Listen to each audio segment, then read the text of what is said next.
I'm delighted to present what is known as a co-anchor, co-host, your right arm, your man Friday. All of those wonderful things would never really say what he is. He is an infinite genius in comedy, and I am the biggest fan he has in our business. Mr. Charlie Callas.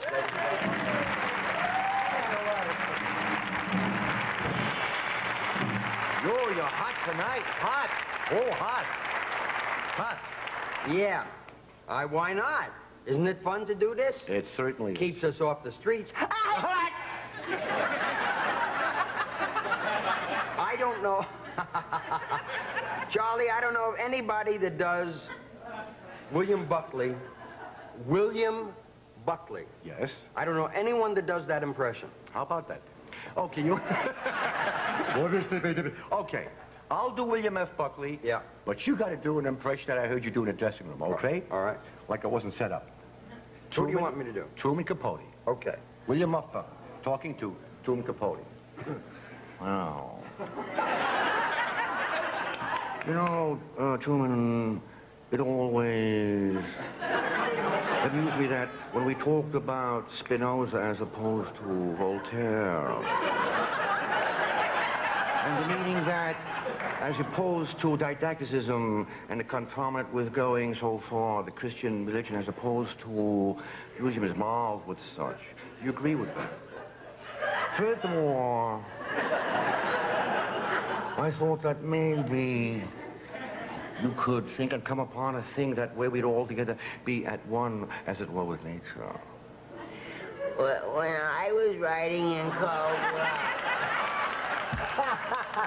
Good, that's good, that's good.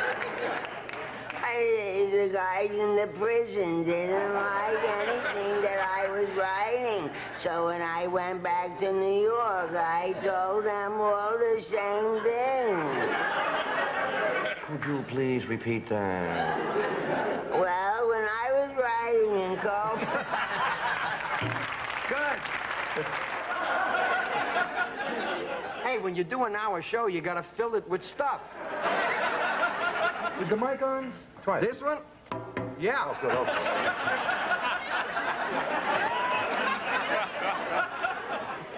All right. Do the Hunchback of Notre Dame. The Hunchback? How about something classic today? This Richard III. The Hunchback of Notre Dame is not a rock tune. What? Man, Richard III. Oh, okay. The Hunchback King. Whoa! Okay.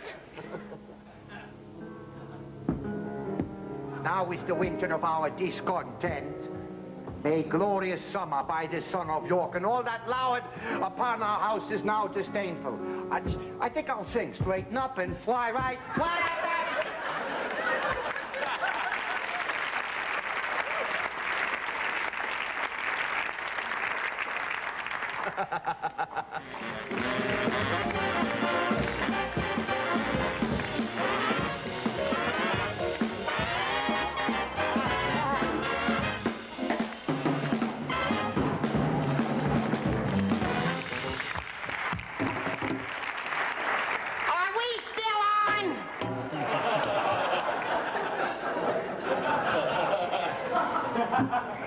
Charlie. Yes. Tell me. Yes. If you had to do an impression at my funeral, who would you do it as? Oh, well, whatever. You know. Who? No.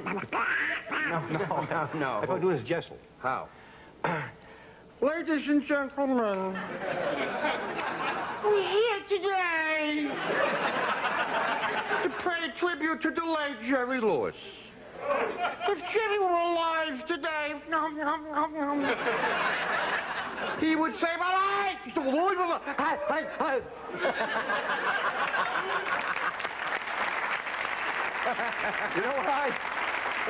know, when I first started out, like a lot of comedians, you do impressions for insurance, because they're great crowd people. I did Vaughn Monroe when I was a kid. Vaughn Monroe.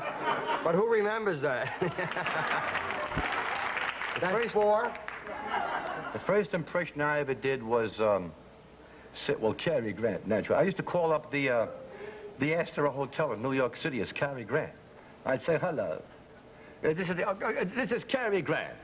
I'm at the airport, and it seems that my manager forgot to make reservations. Now, the people at the other end... You're really Jeremy Grant? Oh, my gosh. Yes. Choose, how many in your party? Oh, well, there were 28 of us. I'd never show up.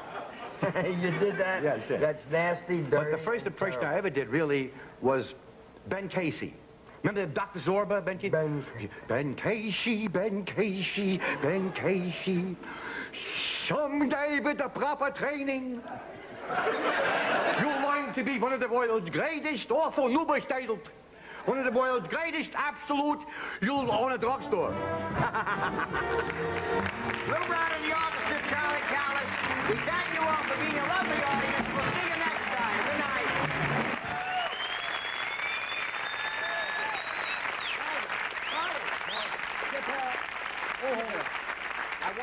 I want you to know that Charlie travels probably as much as you do. Oof. Oh. Okay? The world of our whole theatrical world is, the luggage says anywhere. Oh, boy. We go where the action is. I know Mel and I spend time discussing movie stars, films, film direction, the technical aspects of film. We are on the road, and we do that. When we're at the Sahara in Vegas, in between shows, we can spend 2 hours just talking about film. What do you do when you're on the road? What do you do when you're not working? Well, I like that, too, films. You know, I've grown up going to movies. Films? He said films. Yes. And reading, you know, Voltaire, Spinoza. And Playboy. No, okay. Playboy? All right, a lot of people make jokes about that magazine, right? They have great articles. But it's... Now, I don't want to make... Rephrase that. I don't want to make fun of the centerfolds or whatever. The girls, I think... Can I stand up for this? I want to explain something to you. Of course. The girls in these magazines, they're all lovely, right? To look at. They've got the beautiful hair with the high heels standing there with the worst. But what they do is they get interviewed, you see. They try and get very erudite or philosophical or profound. It doesn't make sense with the pictures. The girl will come out and say, "Hi, my name's Judy, and I'd like somebody to know the real me."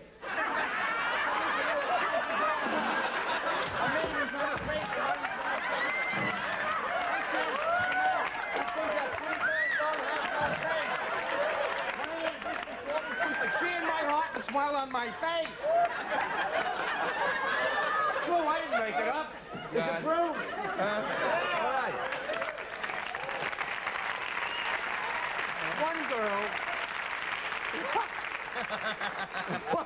One girl in the magazine said she was searching for absolute perfection. Einstein devoted 60 years of his life for this. Boy. I want to ask you something.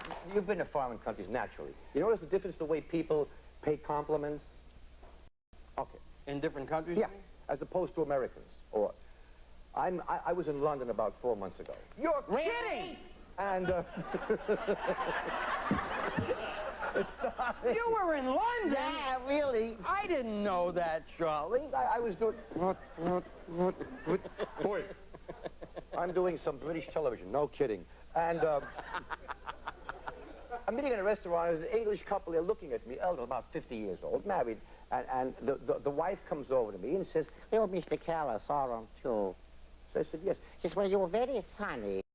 We've seen you in America on American television. My husband and I, we both love you. Now the husband comes over and he says, yes, you're very funny, Mr. Callas. Keep up the good work. We need more people like you in the world with what's going on today. Ooh, I said, thank you very kindly. I'm in Atlantic City last week, right? Playing at Caesars. I'm in the elevator. A person comes over to me. Hey, it's Charlie Callas. You're lovely. I love you. When you do that thing with the duck, with the horse, I wet my pants. You're beautiful. You're beautiful. Hey, do me a favor, huh? Want you to meet my husband. Hey, Al, come here. Beautiful. Please.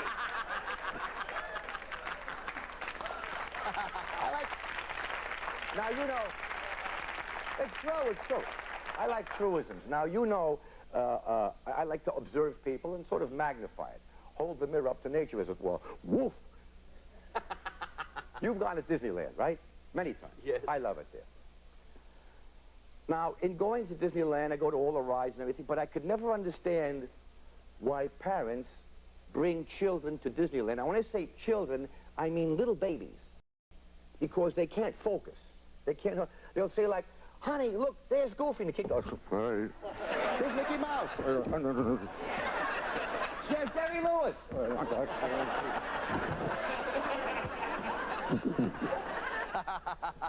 It's true.